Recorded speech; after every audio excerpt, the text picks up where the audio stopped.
Brasil tem um velho problema, identificar os seus problemas como tendo raiz nacional e não imputar a terceiros as razões das nossas mazelas. Tal. Um exemplo clássico, o começo da República, Raul Pompeia, célebre autor do Ateneu, mas não só, um republicano desde a época da propaganda tal, e um jacobino no início da República, era um florianista, escreve inúmeros textos, imputa o atraso do Brasil no começo da República a Portugal, aos comerciantes portugueses, especialmente aqueles, segundo Raul Pompeia, que monopolizavam as mercadorias no porto do Rio de Janeiro tal.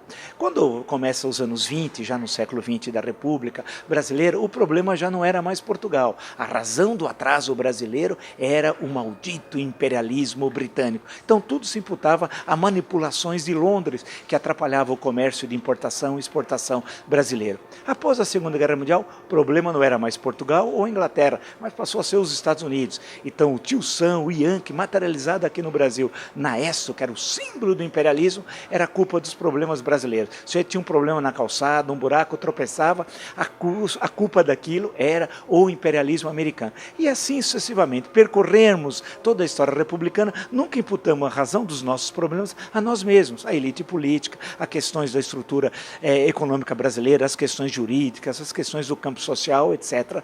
E problemas nossos, originários aqui do Brasil, cuja solução deveria ocorrer aqui no Brasil, e não nós explicarmos a razão das nossas crises, as nossas mazelas, a questões estrangeiras tal. O curioso é que o futebol é também um reflexo disso. Nós temos enorme dificuldade de encontrar resposta, por exemplo, ao fracasso do 7-1.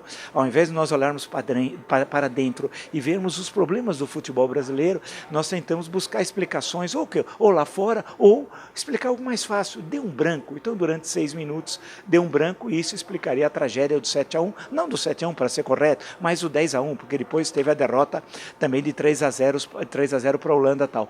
E é interessante ver isso, como nós temos essa dificuldade no campo econômico, no campo político ou no campo esportivo, de identificar as nossas mazelas, identificar o problema e não achar que nós resolvemos um problema esquecendo o problema. Né? Então aí o problema está resolvido. Aquela velha história que vamos empurrar o problema, vamos deixar como é que está para ver como é que fica. Não, nós temos de identificar que nós temos problemas, temos formas de resolver, de superar esses problemas, que isso tem um custo político, isso tem um custo social, mas é a única forma que qualquer país do mundo conseguiu dar um salto e se transformar no que no passado se chamava de país desenvolvido, e que hoje nós passamos a dizer os países emergentes que têm condições de resolver os seus graves problemas sociais. Eu acho que a grande lição do 7-1 não é dizer que deu um branco, não, é dizer que nós tínhamos problemas, não soubemos enfrentá-los. Assim como hoje, se nós temos inúmeras mazelas no Brasil, elas não devem ser tributadas ao terrível imperialismo americano ou a questões que envolvam a China, mas a raiz dos problemas é uma raiz estritamente nacional.